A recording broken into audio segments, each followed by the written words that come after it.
48 and in your health headlines this morning, researchers say that a blood test could be a viable alternative to a colonoscopy in screening for colon cancer. Researchers tried the blood test on more than 40,000 people at various sites in the U.S. where the results were compared to those of a colonoscopy. Now, the experimental test was 81% accurate in detecting cancer in people with the disease and 90% accurate in ruling out the disease in healthy people.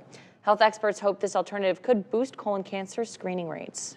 Right now, the American Red Cross is signaling a need for platelets, O negative and B negative blood. That's due to severe weather, winter weather, and wildfires affecting donations. Reporter Michelle Bleak in Minneapolis gives us an inside look at what happens after you give.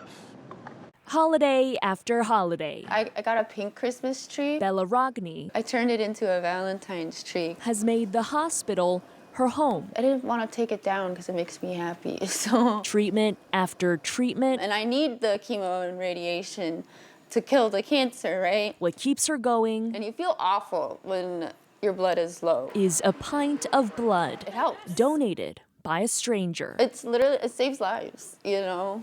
It's saved my life. Across its 10 hospital system, mHealth Fairview says more than 58,000 transfusions were given last year alone, helping with cancers, transplants, and surgeries. The process to change patients' lives often starts just out their window. Do you feel comfortable? Yeah, Okay. The Bloodmobile is at mHealth Fairview Masonic Children's Hospital. it makes me feel a little bit good on the inside. Jay Levon is here to give blood and a bit of his time before work inside the hospital. People need blood. Obviously, we see it up there as well. And you always see that they're short on blood. Once Jay leaves, his supply joins others at the Memorial Blood Centers in St. Paul. There's a lot, yeah. Phil Losacker takes us to the fridge. Yeah, this is a unit of O positive blood. Everything here is tested for any diseases, confirming it's safe to give. And this is hospital services. They're in charge of both picking up blood at blood drives in our donor centers and then distribution of those products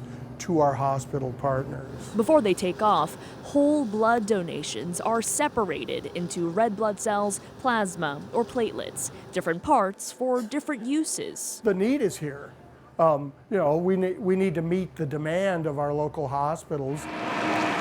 Back at Masonic Children's Hospital, So this is our blood bank lab. program manager Kayla Fahey-Arndt says daily shipments can serve hundreds of patients. She makes sure the blood they need is the blood they get. So you'll see we have all of the blood that we could test and match up for patients in the fridge by blood type. So O neg, O pos, O neg, A pos, A neg. For every gift tagged with a green heart, patients can tell their donor stories like this. Without people like you donating blood and platelets, my wife may not be here. That's gratitude Thank you. upon gratitude I would say thank you. when one person's blood travels to another person's heart. In Minneapolis, Michelle Beck, KARE 11 News.